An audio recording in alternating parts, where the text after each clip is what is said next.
আমাকে ভুলে গেছেন আপনারা কেন বলেন? হ্যাঁ, হাসিনাকে ভুলে গেছেন?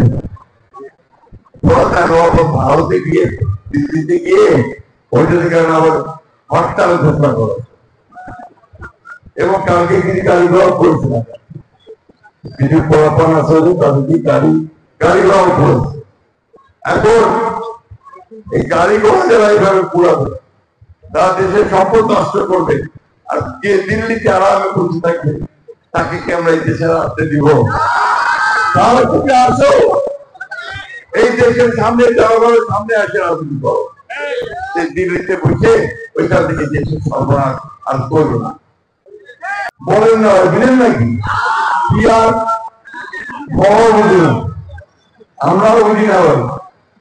তো বন্ধুরা, এই সিস্টেমটাই ব্যবস্থাটা আমরা পরিচিত না। আমরা ওই ক্ষেত্রে আমরা গ্রহণ করবো না। পরে পার্লামেন্টে আবেদন দেওয়া করে জনগণকে শিক্ষিত করে তারপর দেখা যাবে কি আসবে না। যেমন ইসলাম ভোট করতেছে ওটাই করতে হবে, ওইটা না করলে নাকি ভোট হবে না। ভাই ভোটকে এত ভয় করছে কেন? কারণ তুমি জানো যে ভোট হলে তোমার অস্তিত্ব থাকবে না। এই কারণে ভোটকে এত ভয় পাও, নির্বাচনকে এত ভয় পাও।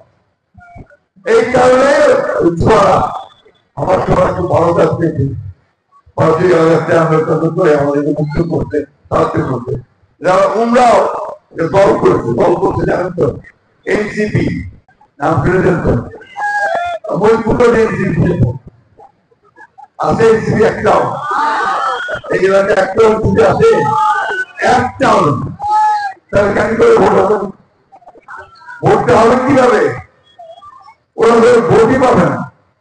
ওই জন্য ওরা ওনার সাথে শুনবে যে না কি আর আগে দিবা হবে, সনদ করিতে হবে। এগুলো হচ্ছে ওই আপনার মানে শুধু বিভ্রান্ত করা, ভোট বুঝানো এবং আগের ব্যবস্থায় দিয়ে দেওয়া। বন্ধুগুলো আমরা পরিষ্কার করে বলছি, আমরা যেগুলো আমরা একমত হচ্ছি বিএনপি শুধু সেগুলোর পক্ষে থাকি, অন্য কোনো কিছু বিএনপি দায় নেবে না, যে দায় সরকার দিন। একটা দেশের সামনে সবসময় আগে বললাম সবসময় সুযোগ আসবে না। এইবার একটা সুযোগ আসছে মা বলে না ভাইয়েরা, যে আমাদেরকে সঠিক সিদ্ধান্ত দিয়ে সঠিক একটা সরকার গঠন করতে হবে।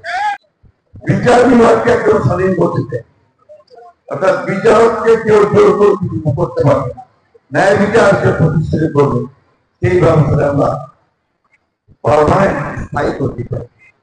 প্রিয় বন্ধুরা, আমাদের এখানে আরেকটা সমস্যা আছে যে আমাদের স্বাস্থ্য ব্যবস্থা, অর্থাৎ আমরা শহরের চিকিৎসা পাই না, আমাদের সাধারণ মানুষ চিকিৎসা পায় না, চিকিৎসা করতে অনেক টাকা লাগে, সেই টাকা আমাদের সুস্থ হয় না ঠিক মতো, তাই না?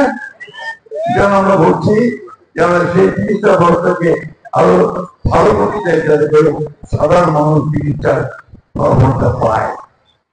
শিক্ষা ব্যবস্থা আমাদের এখানে 3 রকমের শিক্ষা ব্যবস্থা, একটা হচ্ছে মাদ্রাসা, আরেকটা হচ্ছে সাধারণ শিক্ষা, আরেকটা কি ইংরেজি শিক্ষা। ইংরেজি শিখে দেয় খুব টটফট করে ইংরেজি করেছে, অত চাকরি আলো আচ্ছা ইংরেজি করে পারে না, এই ব্যবস্থাকে আমরা দূর করতে চাই।